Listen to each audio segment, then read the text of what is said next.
Hi, everybody. Welcome to the second episode of This is the Way of Humanities. I just like saying that. I'm sorry. This one's going to be a little bit longer and it's going to go off on a little more of a tangent, kind of like my regular classroom rambles. So be prepared to sit, watch, and you're going to have some homework and a few info items at the end of it. Um, First off, I spoke to a lot of your parents yesterday. I'm really happy at how well you guys are all doing and coping with this. It's so good to hear that you're healthy and sane. Some of you, Katie, Brad, I can only imagine trapped in the house with your brothers what this must be like for you. Anyway, um, we're going to look at two parts of the Graveyard Book in Chapter 2 that make the book a little bit difficult to understand for us as modern North American readers. The first part is right at the beginning of chapter 2. If you have the physical copy of the book, this is what it would look like. If you listen to it online, it's like the first paragraph came and reads to us. And it begins Bod was a quiet child, with sober gray eyes and a mop of tousled, mouse colored hair. He was, for the most part, obedient. He learned how to talk, and once he had learned, he would pester the graveyard folk with questions. Why am't I allowed out of the graveyard? He would ask. Or, how do I do what he just did? Or, who lives here? The adults would do their best to answer his questions, but their answers were often vague or confusing or contradictory, and Bod would walk down to the old chapel and talk to Silas. Okay, so right there, you've got to be wondering, wait a minute, he was a baby, and now he's a grown up kid, old enough to talk. How do you grow up in a graveyard? We think of a graveyard like here in Calgary, drive over Cemetery Hill, and you've got these broad, rolling hills of nothing. The occasional tree, lots of grass, some gravestones. You're like, how does a kid grow up in that? I understand they've got the chapel, but like you can't just raise him in this one building. Well, we're thinking of a graveyard the wrong way. The graveyard that Neil Gaiman was basing this off of is Highgate Cemetery in East London. So, part of your homework here is going to be to Google around and see Highgate Cemetery. Once you see it, you will totally understand how a kid could have grown up in a graveyard. It is full of forest, of brambles, of buildings, and the buildings serve a variety of purposes. Some of them are crypts to bury people in, some of them are small chapels to have worship services in, and those crypts, why a building? It would be an entire family owning the crypt, and the whole family would be buried there. So imagine as you're hitting your 70s, 80s, you've had a long life, everything's great, but you're starting to worry about the future, plan for these things. So off we head to Highgate. We open up our family crypt, which might be 20 feet by 20 feet, and it's got shelves of coffins on there. And oh, there's no room for us. Okay, let's take great Grandma Beatrice. We're going to pull her coffin down off the shelf, pack her bones up into a smaller box, put them off to the side, and my coffin will fit, and I can rest happy with my family. A little bit of a creepy thought for us, but what you have to remember is that Highgate was built during the Victorian era, and people then had a weird fascination with death. And part of that kind of comes out of this Renaissance idea of humanism, and suddenly we might be a reflection of God and not just these lowly worms. And so, if that's what we are, we want our death to be meaningful. And they started to romanticize death and turn cemeteries and graveyards into these places full of beautiful statues, tombs, crypts, pathways to walk, gardens. So when you think of it that way, Bod is growing up with all of the ghosts that live in these buildings. That's why he's asking who lives in there. And he's got lots of places to go and play. There's apple trees to pick apples from. There's probably berry bushes. There's wildlife roaming around. And if people do come to the graveyard, it's pretty easy to hide a child when you've got all of those buildings, bushes, trees, everything like that. So when you start to think of it that way, you can see a little bit where it becomes totally possible for Bod to grow up in this cemetery. So that's going to lead us to the second question that really popped into my head when I was reading this chapter. We are going to have to flip a few pages here, so bear with me. I could just pause you, but I feel like that makes the video choppy. And besides, I like talking to you guys. It probably reminds you of my class when I sit here staring at the book trying to figure out where I'm going.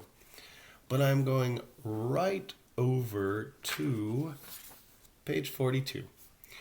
Bod has made his first living friend, a young girl named Scarlet. She's coming to the graveyard, and they spend their first day together joking, making faces at each other, and then doing rubbings of all the writing on the gravestones so that Bod can learn his alphabet and how to read and write. Scarlet tells her parents about Bod, and they think he's an imaginary friend. We get that here. On the way home, Scarlet told her mother about the boy called Nobody, who lived in the graveyard and had played with her. And that night, Scarlet's mother mentioned it to Scarlet's father, who said that he believed that imaginary friends were a common phenomenon at that age and nothing at all to be concerned about, and that they were fortunate to have a nature reserve so near. What? A nature reserve? I thought it was a cemetery. Okay, here's the thing. Highgate Cemetery, that this is based on, is a designated nature reserve as well as a still operating cemetery. So yes, people are going in there, burying their dead, and the next day going down to maybe look for badgers, foxes, go bird watching. You kind of might say, well, wait, what? How does that work? Here's the trick. Remember, growing up in Canada, we are surrounded by huge open spaces. We are also surrounded by national parks like Banff. We are surrounded by provincial parks. We are surrounded by areas like K Country where we go to see wildlife. In England, you are talking about a much, much smaller space. Much. And so you can't have these enormous parks that you designate as nature reserves. The country has been like packed with people over millennia, building, tearing down nature, building on top of buildings. And so as these cemeteries come into existence, and people start to realize that with their enormous gardens, their pathways, their trees, the wildlife are sneaking in there. I guess the closest comparison here in Calgary would be the way it seems like every year come spring, fall, we start to hear pet owners worried about coyotes coming and snatching dogs or cats because nature creeps in. It creeps in through things like our river park pathways. It creeps in through things like Fish Creek Provincial Park running through the city. And then it creeps in through golf courses that are built near those parks. At night, nobody's using that golf course, and it's a huge open space of green. So animals come, they take advantage of that, they spread out. And so we get these stories of coyotes. You occasionally hear about a cougar treed in somebody's backyard. You hear about a bear that has managed to wander all the way into a suburb, and the residents on the street are freaking out. That's Calgary and our wildlife situation. In England, the wildlife situation is that cemetery and the wildlife that are using it because it's not packed full of people coming and going. Hi guys! Sorry if there's a jump there. I did have to pause. I have children coming through to collect things like noodle bowls and lunch stuff. This is an awkward new reality we're in. So, thinking about the fact that Highgate Cemetery is indeed a wild space, thinking about the fact that it does indeed have all these buildings, you can see how if all these ghosts are people, Bod is virtually living in a city. He is wondering, hey, who lives in there? Because maybe that person doesn't come out or I haven't met them yet. Scarlet, his new friend, her family would view this cemetery as a beautiful park and nature reserve. In England, when people talk about the garden, they're referring to their yard. And usually the yard is extremely small, and so it is used more as a garden. You might have a cafe table out there, a place to have coffee in the morning, lunch during the summer when it's nice and the kids are off school, some plants, maybe a few vegetables, but not much for a lawn or places for children to stretch their legs. So having a cemetery like Highgate down the road, yeah, it's a nature reserve. It's a park. Of course we're going to take the kids there. It's not that awkward North American feeling of, oh dear God, I'm going to a place full of dead people and it's flat and empty and why would I be here? It's almost like, pardon the expression, a living, breathing part of the community, even though it's a place full of dead people. So, that gives us how Bod can grow up there, how his friend can view it as a park, and how they can get along. There's another reason that Highgate made a great model for the graveyard book, and that is Silas. I will give it away and spoil it. I already did it last video. Silas is a vampire. There's a lot of hints. At one point we are told that Silas only eats one food, and it is not bananas.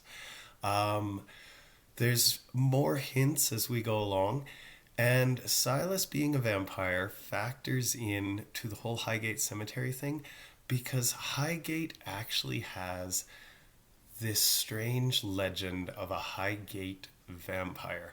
It was very strange. You can use your Google powers to find out all about it, but essentially people came forward and during the 70s were saying that they were attacked by a vampire in Highgate Cemetery.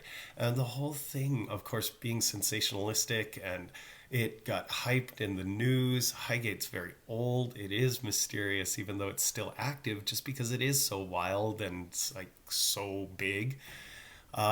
People loved it.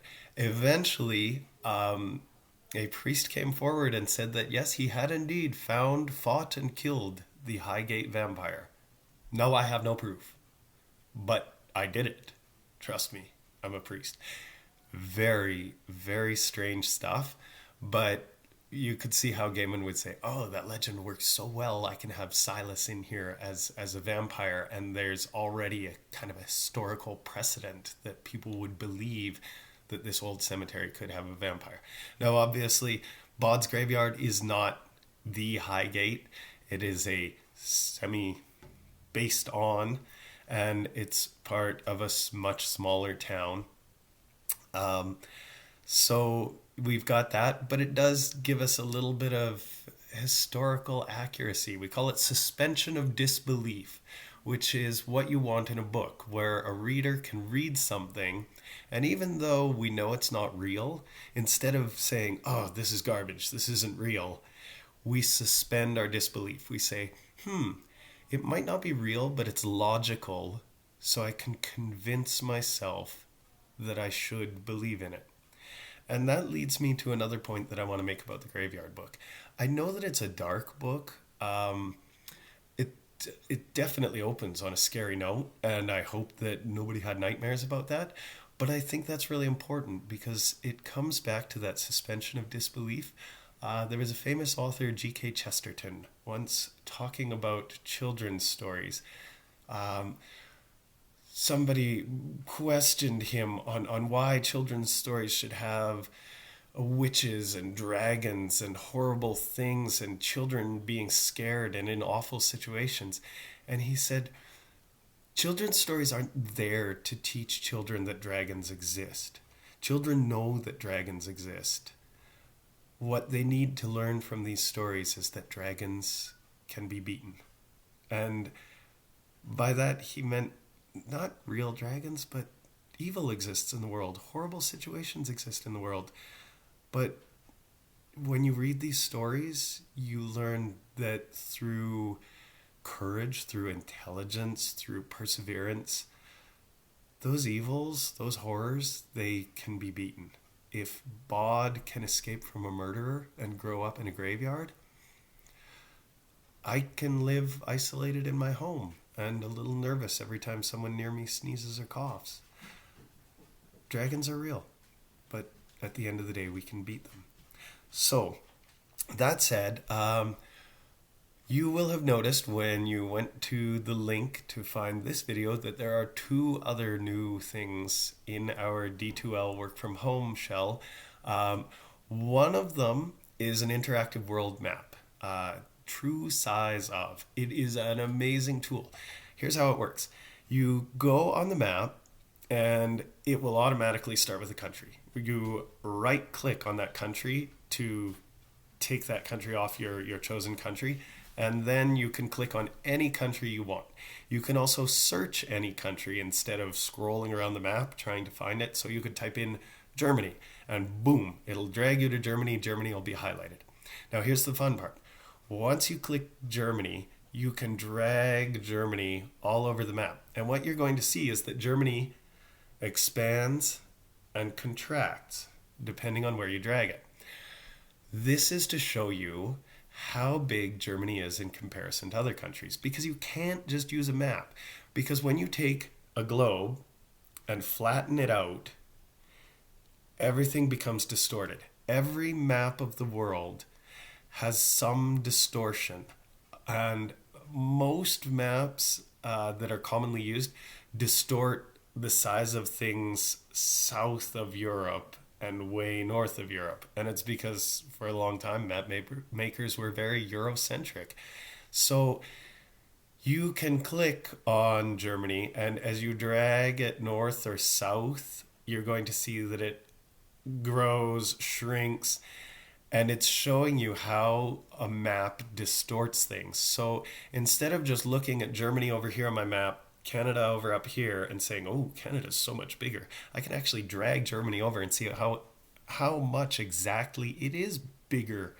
So one of the things that you'll notice very interesting about this, and this comes back to the graveyard being a wildlife refuge. If you've ever kind of thought, hey, how do they have these enormous savannas and African safari holidays in Africa when we don't have these things in Canada? I mean, we have national parks, but it seems like Africa's are so huge compared to ours, and we're so big compared to them. Drag Africa around, and what you're going to see is, because of that traditional map distortion, Africa is freaking enormous. They do have the room for all of these things.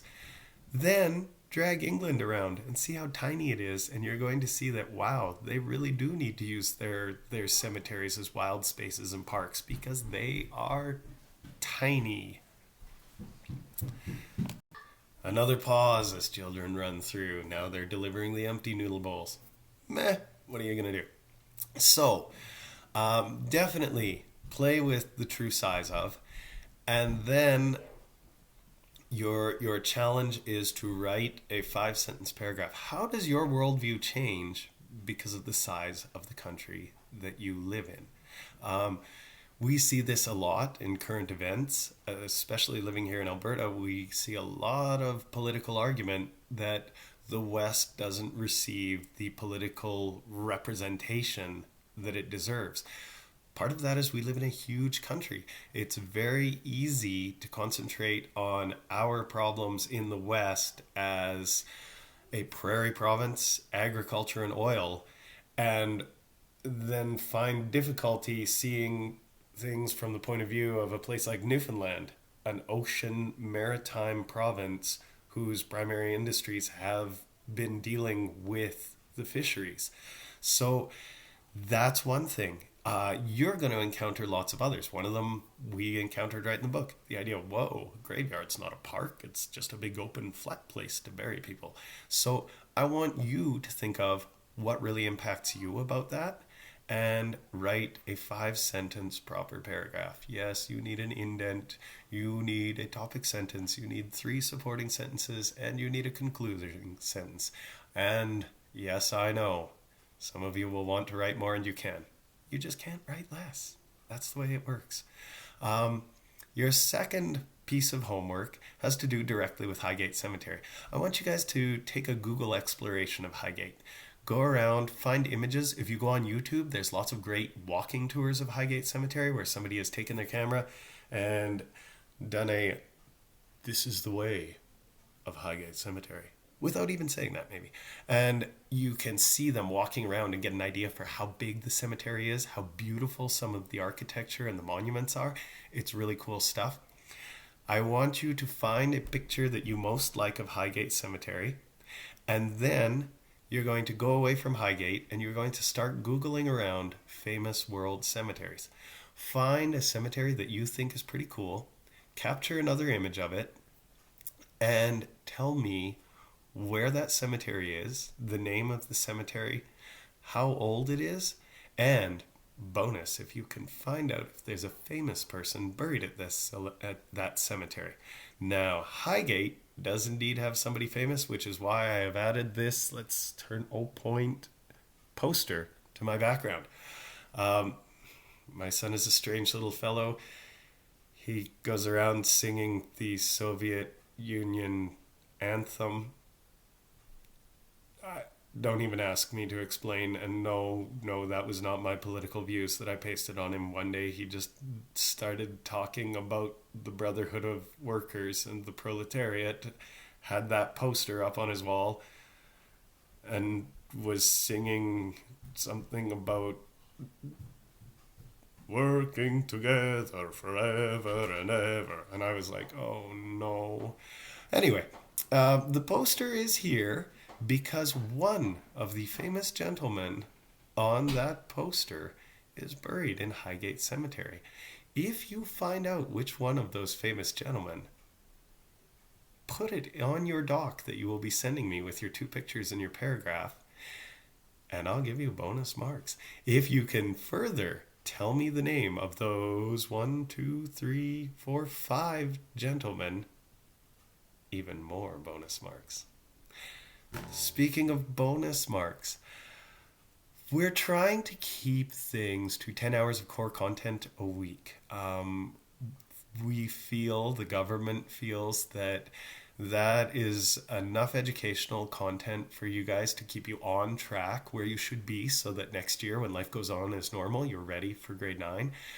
But it's also enough that it shouldn't be too much for anybody to deal with. We really don't want kids freaking out going, "Oh my God, I'm stuck at home and I have all of this homework and I'm already worried about, like, if we're running out of toilet paper," or I'm nervous because, hey, this is a scary time to be in. Like, I'm scared of somebody in my family getting sick. I'm just finding it scary being at home watching this on the news. So we don't want to overwhelm you. Now, that said, I know a lot of people are saying, "Yeah, but Jansen, 10 hours a week is not enough." Usually those people are parents, and I fully understand because my 2 kids are running around getting their 10 hours and I'm finding more for them to do.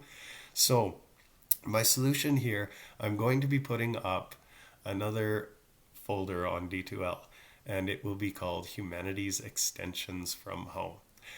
That folder, I have made a decision, it will not just be links to educational sites. No, I'm not going to throw up a bunch of links to funmathgames.com because you already know about it and your parents are already tired of you playing it until you're bored and then going back onto your PlayStation. So it is going to be directed assignments. Now, if you don't have the time to work on those, they are absolutely non-essential. You will not be punished. Repeat, not be punished if you can't get in and do those because your time is taken up with taking care of younger siblings, helping to clean the house, doing the homework that you've already got. But if you happen to be one of those people that is super motivated, there's a few of you that I could be picking on right now. I know who you are. Rufus, primarily you. I know. You're like, "Is it a 4, Jansen?" It's a 4 if you get in there and do it, Rufus. So, if you're super motivated, they will be directed assignments. So you'll go in there and it might have a short story. It might have a writing assignment due with that story. One of the things I'm thinking is looking at the hero cycle and archetypes within the hero cycle. So you'd go in there, you'd read a little bit about the archetypes, and you might have to go and find characters in fiction that fit those archetypes, or make up your own characters for a story of your own that could fit those archetypes. So that will be coming up by the end of the week, I promise. I'm just trying to make it meaningful, so I'm sticking meaningful things in there, which takes a little longer than just cutting and pasting a whole bunch of educational word things. That said, some of those things are great, and I'm going to throw a shout out to CGP Grey. If you're sitting around once you've finished This Is the Way of Humanities and thinking, wow, if only there were another handsome stick man with glasses to talk about educational things, because I've watched Jansen's video 5 times already. There is. But he's truly a stick man because his production values are much higher than mine. I'm working on it. Give me time. Great videos on a variety of humanities topics. Super stuff to take a look at. So, in conclusion, Highgate Cemetery, basis for the Graveyard Book. It is a nature reserve. It is big and wild, and it is full of architecture where people and ghosts could live. So that puts the book into perspective. Famous person buried there. Find him. Homework. 5 sentences, 1 paragraph. Tell me how your worldview changes based on the size of your country. Also, homework, 2 images of graveyards, one of Highgate, one of another cemetery. The second cemetery will have some information, age, place, all that good stuff, like I told you. This is also all written on the D2L in a doc. When you have all of that done, due date, I know you're all asking, next Thursday. That's 1 full week for 1 paragraph and 2 pictures. Not too hard. When you have all of that done, you are going to stick it on a Google Doc entitled My Name Cemetery. Not literally my name, your name. Yes, indeed, Brad, your name. Brad's Cemetery.